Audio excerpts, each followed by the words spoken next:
الحمد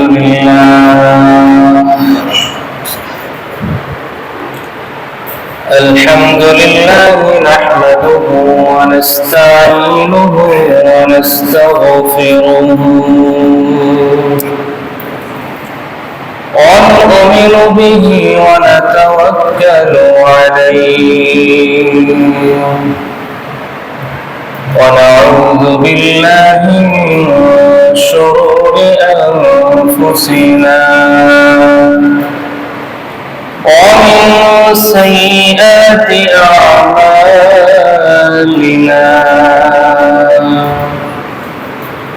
من يهده الله فلا مضل له ومن يضلله فلا هادي له ونشهد أن لا إله إلا الله وحده لا شريك له ونشهد أن سيدنا وسندنا وحبيبنا وحبيب ربنا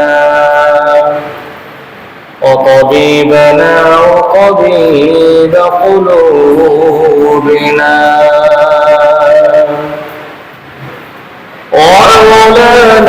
ومولانا محمدا عبده ورسوله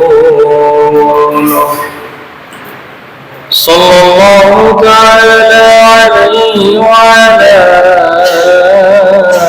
آله وأصحابه وبارك وسلم تسليما كثيرا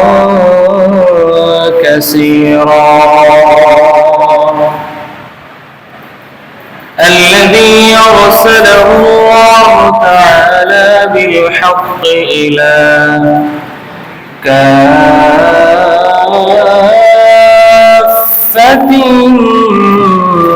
الناس بشيرا ونذيرا وداعيا إلى الله بإذنه وسراجا منيرا أما بعد فقد قال الله تبارك وتعالى في كلامه المجيد وفرقانه الحميد أعوذ بالله من الشيطان الرجيم بسم الله الرحمن الرحيم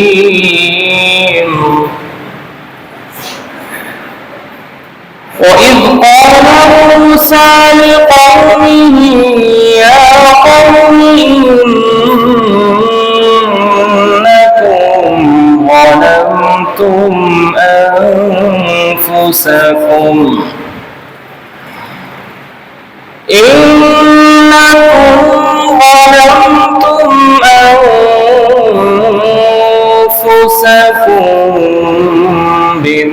باتخاذكم العجل فتوبوا إلى بارئكم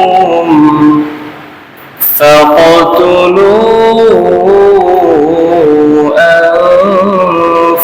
أنفسكم ذلكم خير لكم عند بارئكم فتاب عليكم إنه هو التواب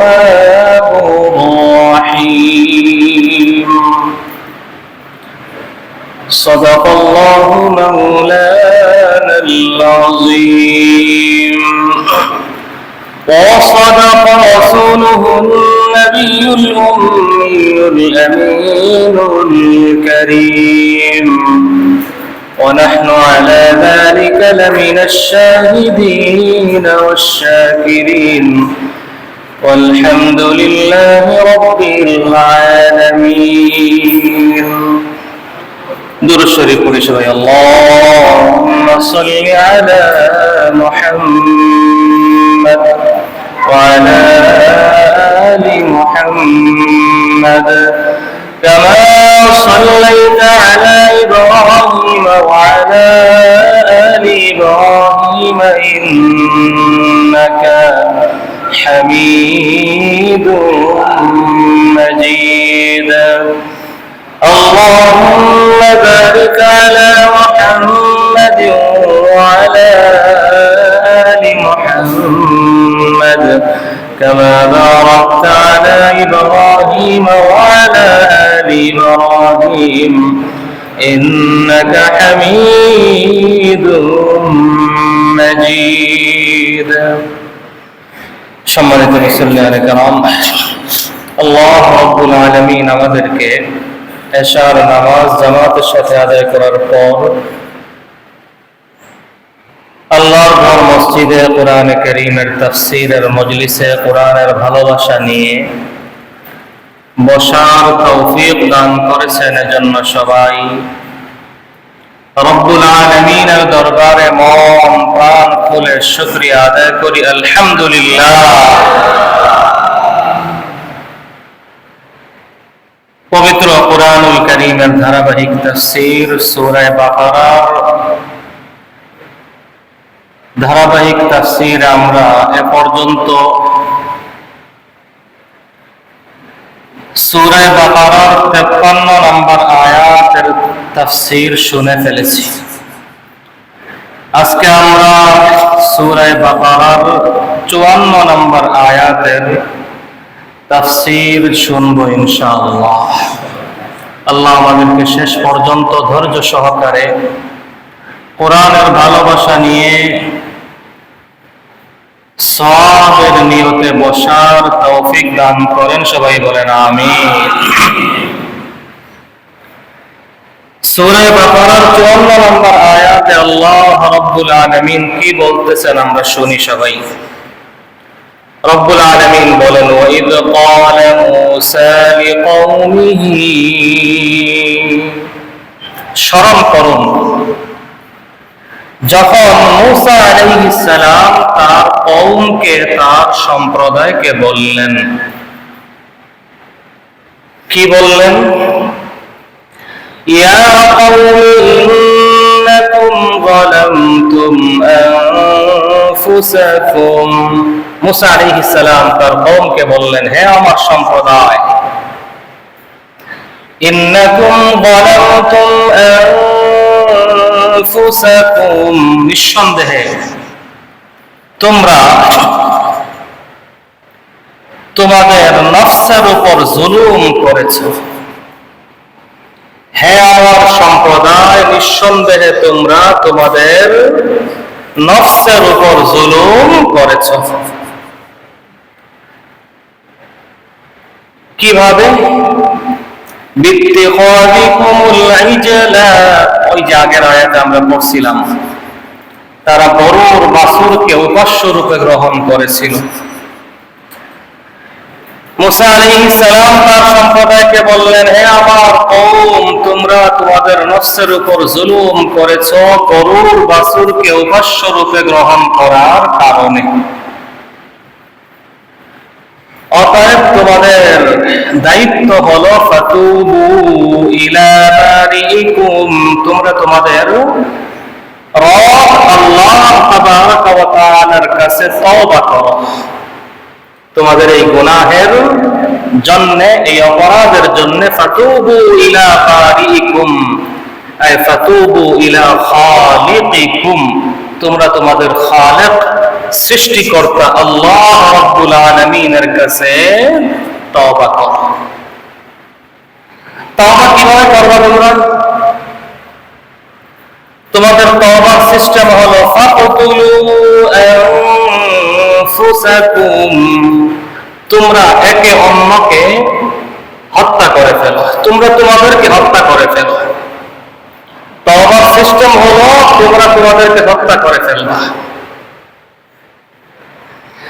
যালিকুম খায়রুল লাকুম ইনদা বারিইকুম, যালিকুম খায়রুল লাকুম ইনদা বারিইকুম, তোমাদের রব আল্লাহ রাব্বুল আলামিনের কাছে এটাই তোমাদের জন্য কল্যাণকর। ফাতাবা আলাইকুম, অতঃপর তারা এভাবে তওবা করলো, আল্লাহ তাআলা তাদের তওবাকে কবুল করলেন। ইন্নাহু হুয়াত তাওয়াবুর রহিম, নিঃসন্দেহে আল্লাহ রাব্বুল আলামিন হলেন আত-তাওয়াব। আল্লাহর গুণবাচক দুইটা নাম আনেছেন। নিঃসন্দেহে আল্লাহ হলেন আত-তাওয়াব, কাসীরু কবুলিত তাওবা। আল্লাহ রাব্বুল আলামিনের একটা পরিচয় হলো তিনি সর্বাধিক তওবা কবুলকারী। তাওয়াব, আল্লাহ সর্বাধিক তওবা কবুলকারী। রহিম, তিনি দয়ালু। এ হলো সূরা বাকারার 54 নম্বর আয়াতের তাফসীর, অনুবাদ, সহজ অনুবাদ। এবার আমরা যাই এই আয়াতের তাফসীরের দিকে। মৌলিকভাবে এই আয়াতের তাফসীরের সার কথা হলো এটা, এই আয়াতের মাধ্যমে আল্লাহ ইসলামের সৌন্দর্যকে তুলে ধরেছেন। তাফসীরের সার নির্যাস, সারাংশ হলো এটা। আয়াতের মাধ্যমে আল্লাহ কি করছেন বলেন সবাই? ইসলামের সৌন্দর্যকে আল্লাহ তুলে ধরেছেন। কিভাবে সেটা আমরা দেখবো ইনশাআল্লাহ। এই আয়াতের মধ্যে রব্বুল আলামিন বলেন, মুসা আলাইহিস সালাতু ওয়াস সালাম যখন কোহে তুর থেকে, তুর পর্বত থেকে কিতাব নিয়ে আসলেন, তাওরাত নিয়ে আসলেন, এসে যখন দেখলেন যে তার কওম গরুর বাছুরের পূজায় লিপ্ত, তখন তিনি তার সম্প্রদায়কে বললেন, তোমরা তো একটা জঘন্যতম একটা অপরাধ করেছ। সবচেয়ে বান্দা হিসাবে সবচেয়ে বড় অপরাধ হলো আল ইশরাকু বিল্লাহ, আল্লাহর সাথে কাউকে কি করা বলেন? জোরে বলেন, কি করা? রাসূল করিম সাল্লাল্লাহু আলাইহি ওয়াসাল্লাম বিভিন্ন হাদিসের মধ্যে সংক্ষেপে কবিরা গুনাহের কিছু শর্ট লিস্ট দিয়েছেন। সেই শর্ট লিস্ট গুলোর মধ্যে এক নাম্বার হলো আল্লাহর সঙ্গে শরীক করা। মুসা আলাইহিস সালাম যখন দেখলেন তার কওম শিরকের মধ্যে লিপ্ত হয়ে গিয়েছে, তখন তাদেরকে বললেন যে তোমাদের জন্য আল্লাহর পক্ষ থেকে বিধান হলো, তোমরা এই যে মারাত্মক অপরাধ করেছো, অপরাধের মাফির জন্য আল্লাহর কাছ থেকে অপরাধ মাফ চেয়ে নেওয়ার জন্য তোমাদের করণীয় হলো, তোমাদেরকে কি করতে হবে বলেন? যারা বলেন কি করতে হবে? তওবা করতে হবে। দুনিয়ার জমিনে মানুষের করণীয়, মানুষ দুই ধরনের কাজ করে। এক ধরনের কাজ হলো আল্লাহর হুকুম, আল্লাহর পছন্দনীয়, আল্লাহ রাব্বুল আলামিনের গোলামি। এই কাজের সাথে সাথে আমাদের দায়িত্ব হলো দুইটা জিনিস, খুব ভালো করে বুঝি। আমরা যত কাজ করি সব কাজ কয় প্রকারে বিভক্ত বলেন? ভালো এবং মন্দ। ভালো কাজ, যত ভালো কাজ আমরা করি, ভালো কাজ করার সাথে সাথে আমাদের দায়িত্ব কয়টা জিনিস হয়ে যায় বলেন?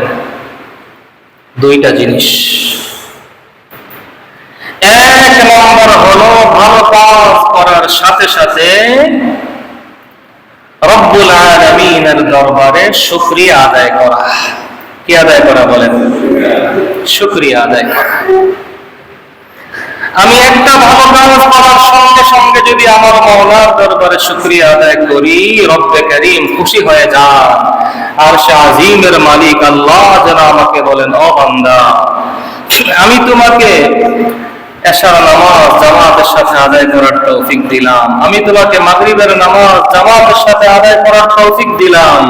তুমি যখন আমার এই তৌফিক পেয়ে আমার শুকরিয়া আদায় করলা, যাও তোমার এই শুকরিয়ার বরকতে আমি আল্লাহ তোমাকে এশার নামাজটাও জামাতের সাথে আদায় করার তৌফিক দিয়ে দিলাম। এজন্য প্রতিটা ভালো কাজ করার সাথে সাথে আমাদের 1 নম্বর দায়িত্ব হলো আল্লাহর কাছে শুকরিয়া আদায় করা, আলহামদুলিল্লাহ। প্রতি ফরজ নামাজের পরে আলহামদুলিল্লাহ পড়া।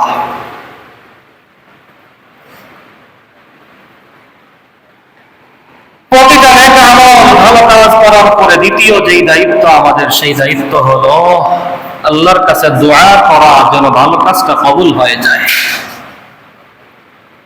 আল্লাহর কাছে কি করা বলেন? দোয়া করা। ইব্রাহিম আলাইহিস সালাতু ওয়াস সালাম এবং ইসমাঈল আলাইহিস সালাতু ওয়াস সালাম বাবা ছেলে মিলে যখন বায়তুল্লাহ নির্মাণ করলেন, ভালো কাজ না খারাপ কাজ বলেন? সওয়াবের কাজ না অন্য কোনো কাজ বলেন? যখন বাবা এবং সন্তান মিলে বায়তুল্লাহ নির্মাণের কাজ শেষ করলেন, রব্বুল আলামিন তাদের সেই অবস্থান তুলে ধরলেন কোরআনে কারীমের মধ্যে। আল্লাহ জানায় দিলেন, ওয়া ইয ইয়ারফাউ ইব্রাহিমুল কওয়াইদা মিনাল বাইতি ওয়া ইসমাঈল, যখন ইব্রাহিম এবং ইসমাঈল আলাইহিস সালাতু ওয়াস সালাম বায়তুল্লাহর কাবার ভিত্তিপ্রস্তর স্থাপন করলেন, সওয়াবের কাজ, ভালো কাজ, আল্লাহর হুকুম আদায় করলেন। সাথে সাথে ইব্রাহিম আলাইহিস সালাতু ওয়াস সালাম আল্লাহ রাব্বুল আলামিনের দরবারে দোয়ার জন্য হাত উঠায় দিলেন। কি দোয়া করলেন? রব্বানা, সবাই বলি একসাথে, রব্বানা তাকাব্বাল মিন্না, বলেন, ইন্নাকা আনতাস সামিউল আলিম। وَإِذْ يَرْفَعُ إِبْرَاهِيمُ الْقَوَاعِدَ مِنَ الْبَيْتِ وَإِسْمَاعِيلُ رَبَّنَا تَقَبَّلْ مِنَّا إِنَّكَ أَنْتَ السَّمِيعُ الْعَلِيمُ। কাবার ভিত্তিপ্রস্তর স্থাপন শেষ, আল্লাহর কাছে দোয়ার জন্য হাত উঠায় দিলেন, দোয়া করলেন। কি দোয়া করলেন? রব্বানা তাকাব্বাল মিন্না, হে আল্লাহ আমাদের এই কাজ, আমাদের এই ইবাদতকে, আমাদের এই আমলটাকে আপনি আমাদের পক্ষ থেকে আপনি মাওলার জন্য কবুল আর মঞ্জুর করে নেন। আল্লাহ আপনি আপনার জন্য কবুল করে নেন। তাহলে প্রতিটা ভালো কাজ শেষে আমাদের 1 নম্বর দায়িত্ব হলো শুকরিয়া আদায় করা, 2 নম্বর দায়িত্ব হলো আল্লাহর কাছে দোয়া করা, ইবাদতটা যেন আল্লাহর কাছে কবুল হয়ে যায়। আবার প্রতিটা খারাপ কাজ ইচ্ছাকৃতভাবে না করা। খারাপ কাজ ইচ্ছাকৃতভাবে কি বলেন? না করা। গুনাহ ইচ্ছাকৃতভাবে না করা। তওবা কাদের জন্য? কাদের তওবা কবুল করবেন বলে আল্লাহ ওয়াদা দিলেন? তওবা কাদের জন্য? তওবা হলো তাদের জন্য যারা গুনাহ করে ফেলেছে অনিচ্ছাকৃতভাবে। ইন্নামাত তাওবাতু আলাল্লাহ লিল্লাযীনা ইয়ামালুনাস সুআ বিজাহালা। রব্বুল আলামিন জানায় দিলেন তওবা তো হলো তাদের জন্য যারা ভুল ক্রমে অনিচ্ছাকৃত ভাবে আমার নাফরমানি করে ফেললো, তাদের জন্য তওবা। ইচ্ছাকৃত ভাবে গুনাহ না করা, অনিচ্ছাকৃত ভাবে ভুলবশত গুনাহ হয়ে গেলে, আল্লাহর নাফরমানি হয়ে গেলে সঙ্গে সঙ্গে করণীয় হলো কি করা বলেন? যারা বলেন কি করা? তওবা করা। আমরা করি বলেন? জীবনে কত গুনাহ হয়ে গেছে, তওবা করছি বলেন? আল্লাহ আমাদেরকে তওবা নসুহা করার তৌফিক দান করেন, সবাই বলেন আমিন। গুনাহের উপর লজ্জিত হওয়া, আর গুনাহ করব না আল্লাহর সাথে দৃঢ় সংকল্পবদ্ধ হওয়া, গুনাহ ছেড়ে দেওয়ার ব্যাপারে দৃঢ় সংকল্পবদ্ধ হওয়া, নেক আমল বাড়ায় দেওয়া। তাহলে সমস্ত নাফরমানি, খারাপ কাজ, গুনাহের কাজ ভুলবশত হয়ে গেলে, ইচ্ছাকৃতও যদি আমি শয়তানের কুমন্ত্রণায় পড়ে করে ফেলি, আমার আপনার কাজ হলো কয়টা বলেন সবাই? একটা কাজ। কাজ কয়টা বলেন? কি কাজ বলেন? তওবা করা। সহজ একটাই কাজ, তওবা। এই পয়েন্টটাই হলো এই আয়াতের আলোচ্য বিষয়। দেখেন বনী ইসরাঈল মুসা আলাইহিস সালাতু ওয়াস সালামের সেই কওমের উপরে তওবার বিধান কত কঠিন ছিল, উম্মতে মুহাম্মাদী হিসাবে আমাদের জন্য তওবার বিধানকে আল্লাহ কত সহজ করে দিলেন। এজন্য আমি বলেছিলাম যে এই আয়াতের তাফসীরের মূল সার নির্যাস হলো, এই আয়াতের তাফসীরের মাধ্যমে আল্লাহ তাআলা ইসলামের দ্বীনে মুহাম্মদ সাল্লাল্লাহু আলাইহি ওয়াসাল্লামের সৌন্দর্য তুলে ধরেছেন। বনী ইসরাঈল যখন ইশরাক বিল্লাহ, আল্লাহর সঙ্গে শিরিক করে ফেলল, তাদের উপর আল্লাহ কি বিধান দিলেন, আর উম্মতে মুহাম্মাদের জন্য আল্লাহ কি বিধান দিলেন? ওরা শিরিক করে ফেলল, নবী মুসা আলাইহিস সালাতু ওয়াস সালামের উপর আল্লাহ ওহী নাযিল করে জানায় দিলেন যে, ও নবী মুসা আলাইহিস সালাম, আপনার কওমকে আপনি বলেন তওবা করতে হবে। তওবার সিস্টেম হলো নিজেকে নিজে মেরে ফেলতে হবে, হত্যা করে ফেলতে হবে। তওবা। আল্লাহ রাব্বুল আলামিনের পক্ষ থেকে এই বিধান যখন মুসা আলাইহিস সালাতু ওয়াস সালামের উম্মতের উপর আসলো, তারা এই বিধান শোনার সঙ্গে সঙ্গে দুই ভাগে বিভক্ত হয়ে গেল। এক তাফসীরের মধ্যে আসছে যারা ওই গরুর বাছুরের উপাসনা করে নাই, পূজা করে নাই, তারা এক ভাগে বিভক্ত হয়ে গেল, যারা করেছে তারা এক ভাগে বিভক্ত হয়ে গেল। আরেক তাফসীর আছে সবাই দুই ভাগে বিভক্ত হয়ে গেল, কে করছে কে করে নাই সেটা না, বরং সবাই দুই ভাগে বিভক্ত হয়ে গেল। এক শ্রেণী হাতে তলোয়ার নিয়ে, আরেক তাফসীরের মধ্যে আসছে হাতে বর্শা নিয়ে গলার নিচে আরেক শ্রেণীকে আঘাত করে হত্যা করা শুরু করব। তওবা, আল্লাহর পক্ষ থেকে বিধান, হত্যা করে ফেলতে হবে। হযরত আব্দুল্লাহ ইবনে আব্বাস রাদিয়াল্লাহু তাআলা আনহুর তাফসীর, যদিও সংখ্যা নিয়ে একাধিক মত আসছে। এক তাফসীরের মধ্যে আসছে ৩০,০০০, আরেক তাফসীরের মধ্যে আসছে ১৩,০০০। বিশুদ্ধতম তাফসীর হযরত আব্দুল্লাহ ইবনে আব্বাস রাদিয়াল্লাহু তাআলা আনহুর তাফসীর।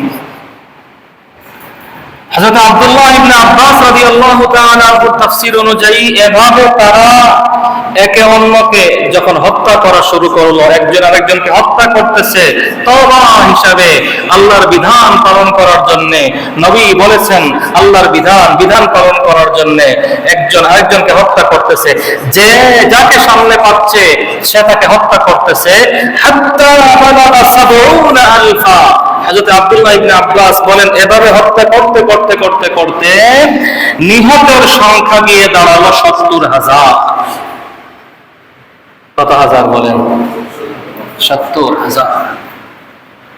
আম্বিয়ায়ে কেরামের সবচেয়ে বড় গুণ হলো আম্বিয়ায়ে কেরামের অন্তরে নিজের চেয়ে, নিজের সন্তানের চেয়ে, নিজের পরিবারের চেয়েও বেশি দয়া, ভালোবাসা, মহব্বত থাকে কাদের জন্য বলেন? উম্মতের জন্য। কাদের জন্য? উম্মতের জন্য।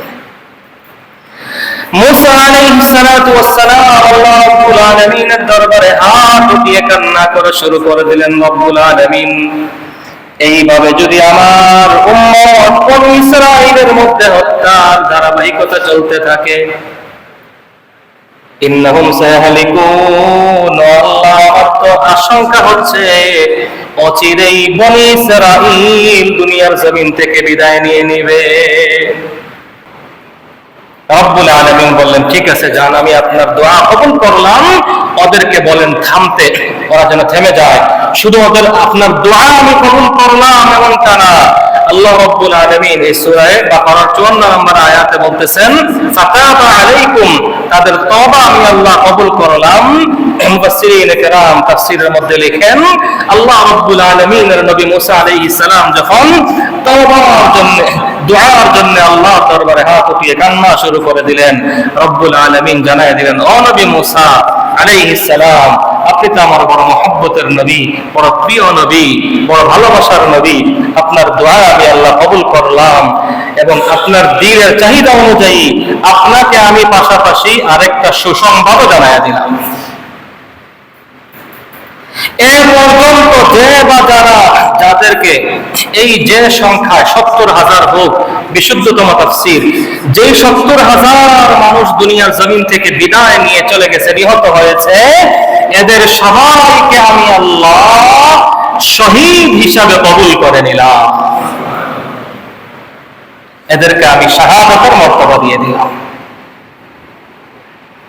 এবং এই 70,000 ছাড়া যারা এখনো পর্যন্ত দুনিয়ার জমিনে বাকি আছে, আপনি নবীর মাধ্যমে আমি জানাই দিলাম, এই বাকি যারা আছে এদের সবার জীবনের সমস্ত গুনাহগুলোকে আমি আল্লাহ মাফ করে দিলাম। মুফাসসিরিনে কেরাম তাফসীরের মধ্যে লেখেন যে এই আয়াতের মাধ্যমে আল্লাহ রাব্বুল আলামিন ইসলামের সৌন্দর্য তুলে ধরেছেন। বনী ইসরাঈল আল্লাহর সঙ্গে শিরিক করলো, কুফরি করলো, গুনাহ করলো, তওবার বিধান হিসাবে আল্লাহ দিলেন হত্যা করা শুরু করো, একজন আরেকজনকে হত্যা করতে হবে। বিধানটা একদম সহজ, কি বলেন? জোরে বলেন সবাই, বিধানটা সহজ না? একদম সহজ না কঠিন? বলেন কঠিন। কত কঠিন বিধান! উম্মতে মুহাম্মাদিও শিরিক করলো, বনী ইসরাঈল আল্লাহর সঙ্গে শিরিক করলো, শিরিক করার অপরাধ হিসাবে তওবা করার বিধান আল্লাহ দিলেন। তওবা করার বিধান কত কঠিন বিধান! কতলে নফস, হত্যা করে ফেলতে হবে, হত্যাই হলো তওবা। কত কঠিন বিধান! ইসলামের বিধান কত সুন্দর, কত সুন্দর! মুহাম্মদুর রাসূলুল্লাহ সাল্লাল্লাহু আলাইহি ওয়াসাল্লামের নিয়ে আসা দ্বীন, শরীয়তের বিধান কিয়ামত পর্যন্ত উম্মতে মুহাম্মাদের জন্য একমাত্র ধর্ম ব্যবস্থা হলো, ধর্মীয় জীবন ব্যবস্থা হলো ইসলাম। ইসলামই একমাত্র সুন্দর ধর্ম, যার উপর আর কোন সৌন্দর্য নাই। ইসলামী একমাত্র ধর্ম, এই ধর্মের মধ্যে আল্লাহ দুনিয়া আখিরাতে বান্দার জন্য সফলতার পথ খুলে রেখেছেন, অন্য বিকল্প কোনো রাস্তা আর নাই।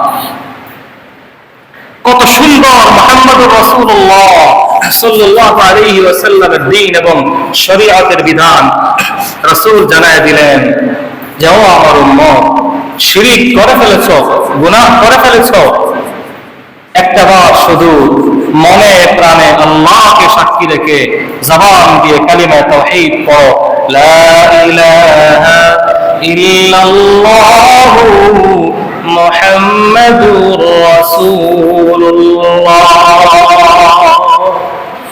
আল্লাহর হাবিব বলেন, ইন্নাল ইসলাম ইয়াহদিমু মা কানা ক্বাবলাহু ওয়া ইন্নাল হিজরাতা তাহদিমু মা কানা ক্বাবলাহা। আল্লাহ হাবিব বলেন, একজন মুশরিক শুধু জবান দিয়ে লা ইলাহা ইল্লাল্লাহু মুহাম্মাদুর মুহাম্মাদুর রাসূলুল্লাহ পড়বে, তো আল্লাহ রাব্বুল আলামিন আমি নবীর খাতিরে, আমি নবীর বরকতে আমার ওই উম্মতের পূর্ববর্তী জিন্দেগীর সমস্ত গুনাহকে মাফ করে দিবে। আমার ওই উম্মতকে আল্লাহ নিষ্পাপ মাসুম বানিয়ে দিবেন। এটাই হলো ইসলামের সৌন্দর্য। হত্যা করা লাগবে না তওবা হিসাবে।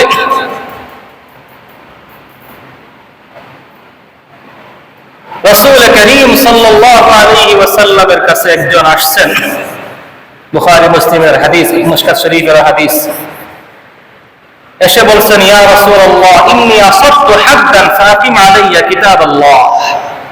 ও আল্লাহর নবী, আমি তো বহুত বড় গুনাহে কবীরা করে ফেলেছি, আমার উপর আপনি আল্লাহর বিধান হাদ প্রয়োগ করেন।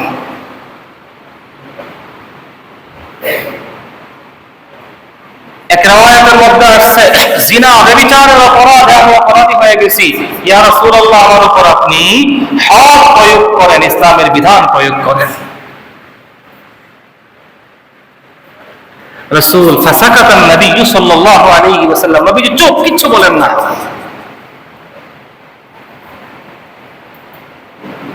এমত অবস্থায় নামাজে রক্ত হয়ে গেল। ফাআমারা বিলালান আন ইউআযযিনা ফাআযযানা। রাসূল বিলাল রাদিয়াল্লাহু তাআলা আনহুকে বললেন, বিলাল আযান দাও। বিলাল আযান দিলেন। নামাজের সময় হয়ে গেল, ইকামত হলো, নবীজি নামাজ পড়ালেন। নামাজ শেষে ওই লোকটিকে বললেন, নবী তুমি চলে যাও। এটাই হলো ইসলামের সৌন্দর্য। লোকটি বললেন, ইয়া রাসূলুল্লাহ আমি তো বহুত বড় গুনাহের অপরাধী, আমি তো আপনার কাছে আসছি, আমার উপর আপনি ইসলামের বিধান প্রয়োগ করবেন। ইয়া রাসূলুল্লাহ আমি তো অনেক বড় গুনাহগার। আল্লাহর হাবিব বললেন, যাও, তোমার গুনাহের কাফারা হয়ে গেছে, তোমার গুনাহের তওবা হয়ে গেছে, সব কিছু হয়ে গেছে, এবার তুমি চলে যাও। এক riwayat-এর মধ্যে আসছে, ফাতালা রাসূলুল্লাহ সাল্লাল্লাহু আলাইহি ওয়াসাল্লাম হাদিহিল আয়া। আল্লাহর হাবিব এরপর এই আয়াতে কারিমা তেলাওয়াত করলেন, আকিমিস সালাতা তারাফাইন নাহারি ওয়া সুলাফান মিনাল লাইল। আল্লাহর হাবিব বলেন, আকিমিস সালাত, নামাজ কায়েম করো। আকিমিস সালাতা তারাফাইন নাহারি ওয়া সুলাফান মিনাল লাইল।